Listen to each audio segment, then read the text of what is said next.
Lauda's Brabham Alpha claimed pole position, but American hot shoe Mario Andretti planted the Lotus firmly out front on the run down to the first corner.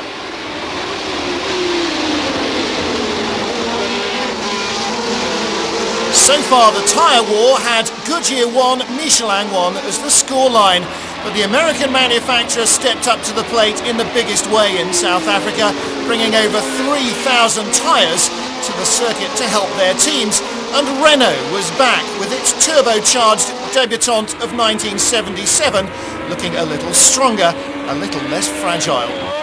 Jean-Pierre Jabouille had started the Renault on the third row of the grid and was looking for an impressive race from it as well.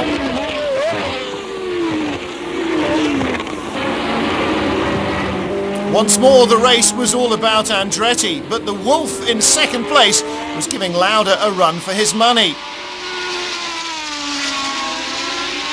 There were no less than 5 different changes at the lead. Andretti, the pace setter in the first 20 laps, but his tyres burned up and he was to finish 7th. Scheckter took over, but he only led for 5 laps. Riccardo Patresi's Arrows next to head the field. 36 laps on, his engine blew. Then Patrick Depailler, he's leading, but in the closing stages, the Frenchman will run out of gas. The last lap disappointment lets Ronnie Peterson in the Lotus by to win the Grand Prix. Depailler loses out by 0.04 of a second to the Swede.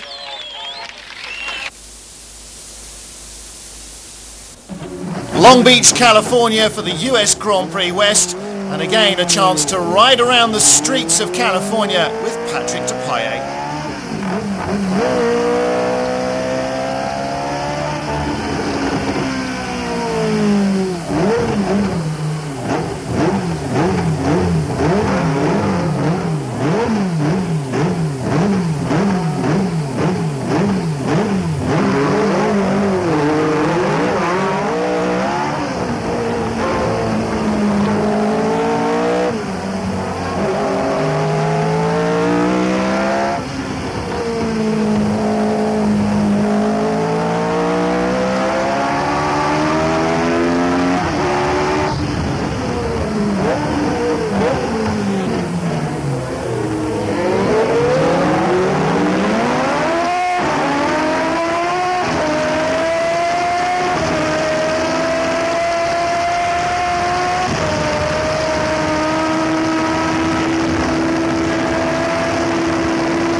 Ferrari dominated the front row of the grid. A big thumbs up for Michelin, big disappointment for Goodyear playing on home soil. Down into the first turn, Niki Lauda lunged for the lead. Gilles Villeneuve took advantage of the confusion.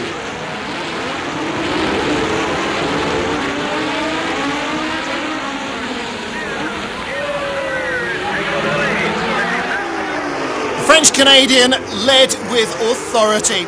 Only in his 7th Formula One race, Villeneuve impressed the American audience. Despite Mario Andretti's presence in the race, they cheered on what they saw as the next best thing to a compatriot. Watson and Lauda separated the Ferraris, with Andretti and Alan Jones in the Williams in 5th and 6th, ahead of the second Lotus of Peterson, already sporting the signs of first lap damage. The race was soon to end for Villeneuve. On lap 39 he came alongside Regazzoni and Jean-Pierre Jabouille. Trying to lap them, he found himself in an untenable situation and into the barriers. Reutemann led, but Jones in the nimble Williams snapped at his heels until his hopes of victory evaporated along with the fuel in his fuel lines. Andretti claimed second place, Depailler moving up to third in the Tyrrell, his second podium finish of the season. But with win number 2, Reutemann moved himself strongly into the championship frame, tying for the lead of the series with Andretti.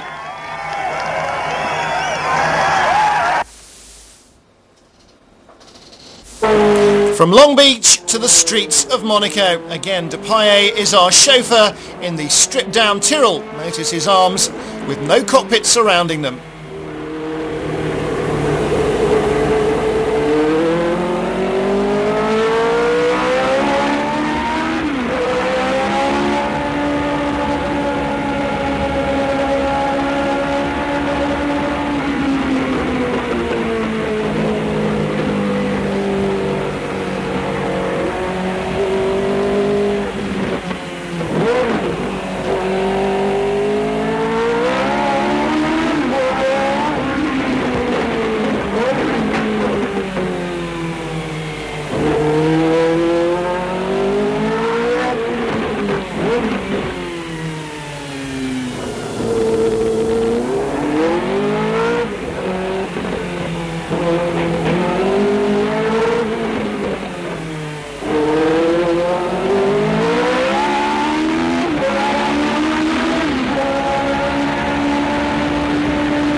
Reutemann on a roll had claimed pole from Watson, Lauda and Andretti, but the quick starter was Depailler off row 3. The Tyrrell was second into the first turn, and Watson led for Brabham.